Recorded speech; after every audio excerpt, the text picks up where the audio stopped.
ஒரு கணவன் மனைவி 2 பேருக்கும் 50 வருஷ தாம்பத்தியம். மனைவி எதையுமே மறைத்தது இல்லையாம் கணவனிடத்தில். 75 வயசு அந்த அம்மாக்கு. அந்த ஐயாவை கூப்பிட்டு சொல்லிச்சான், ஐயா இங்க வாங்க, உங்ககிட்ட இது வரைக்கும் நான் எதுவும் மறைச்சது இல்லைல்ல, ஒரே ஒரு விஷயத்த உங்ககிட்ட மறைச்சிட்டேன், அதை மட்டும் சொல்லிடுறேன் ஏன்ச்சான். இது என்ன பெட்டி தெரியுமா? தெரியும். நீ கல்யாணமான புதுசுல உன் பாட்டி கொடுத்தான்னு எடுத்துட்டு வந்து வச்சு அந்த பெட்டி தானே? ஆமா. நான் ஒரு வார்த்தை சொன்னேன், இதுல என்ன இருக்குன்னு கேட்டீங்கன்னா நான் செத்துருவேன்னு சொன்னேன். ஆமா சொன்னேன். நான் கேட்டது இல்லையே. அதுக்கு ரொம்ப நன்றி. நீங்க திறந்ததே கிடையாது. அது இன்னைக்கு அந்த உண்மையை சொல்லிடுறேன் ஐயா. சொல்லு.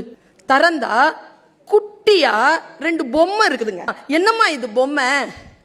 இல்ல என் அம்மாமா கல்யாணமான அன்னைக்கு சாயந்தரம் உங்க வீட்டுக்கு வந்தனா அந்த டைம்ல இந்த பெட்டியை கொடுத்து சொல்லுச்சு, உன் புருஷனோட இனிமேல் எந்த வாக்குவாதத்திலும் ஈடுபடாது. ஆர்குமெண்ட் பண்ணலன்னா கோவம் வருமே.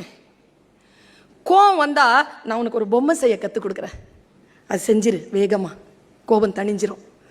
நான் அப்படி செஞ்ச பொம்மை தாங்க அது. 50 வருஷ வாழ்க்கையில 2 பொம்மையா. பக்கத்தில் ஒரு பேக்கெட் இருக்கு, அதை எடுங்க. நான் எடுத்து அதில் 1 லட்சம் ரூபா பணம், நிறைய பொம்மை செஞ்சேன், வித்து காசாக்கி இருக்கிறேன், வச்சு பொழைச்சிக்கோங்கன்னு. நிறைய பேருக்கு வண்டி எப்படி ஓடிட்டு இருக்குன்னா ஒருத்தங்க அமைதியா இருக்கிறதுனால தான் ஓடிட்டு.